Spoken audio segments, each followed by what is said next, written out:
Joining me now live, Dr. Laura Smith, presidential historian at the University of Oxford. Good to have you with us, Dr. Smith. Good morning. Good morning.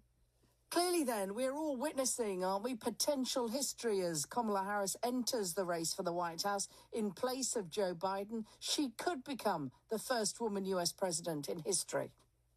We really are, and that was certainly her intent. She came out really fighting yesterday. We saw a lot of energy, not only from her side, but firing up the Democratic Party, firing up the base, already raising a historic amount of money, $82 million. So the Democrats have a lot to be optimistic about at the moment.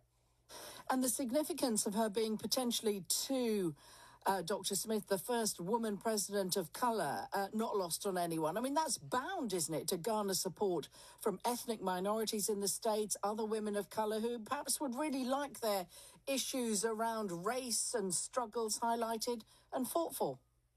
Yes, absolutely. Of course, no group can really be taken for granted or seen as a homogenous group that is going to vote a single way on a certain policy.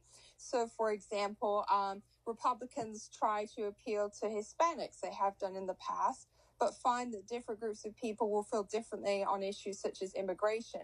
So all of these issues have to be thought about really carefully when targeting certain groups and ensuring that they get out the vote as best they can.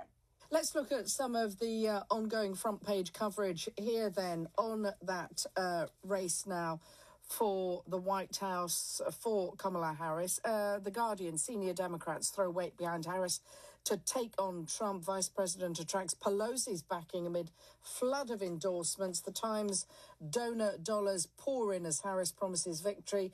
Together we're going to win this, she said also in that address last night. And for the Telegraph, coronation for Harris as rivals step aside. Vice President likely to pick white man as running mate to win over blue-collar voters. Now, that's interesting, isn't it? Because lots of commentators are also saying the offer could be much bolder than that to take on Trump. There might indeed be two women on the Democratic ticket. Lots of people, quite fancy the idea of women like Gretchen Whitmer of Michigan running alongside Harris. Is America, do you think, ready for that, though? And that's the ultimate question. I mean, anything is possible. You're right.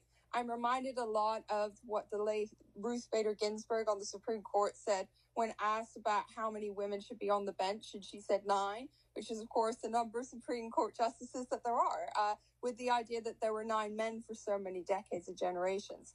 But the real question is America ready? As you said, Kamala Harris is a historic contender for the White House. That's already causing waves and will likely, unfortunately, be the subject of some misogynistic and racist political attacks.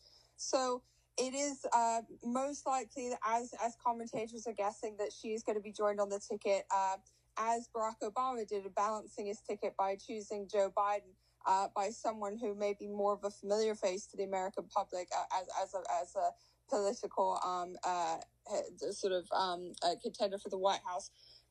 So it's a question as whether you have someone who also geographically balances the ticket. And that's what they have to look at now, especially with what seems to be the white men that they're considering who are mostly governors. Just finally then, Laura, if we look too at the way that Joe Biden stepped aside at the weekend, last minute practically, clearly that was unusual too, wasn't it? And hasn't happened in American history for a long, long time.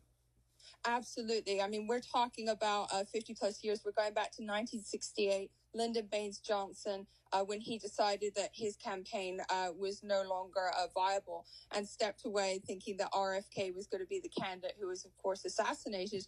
And 1968 being absolute turmoil at the convention.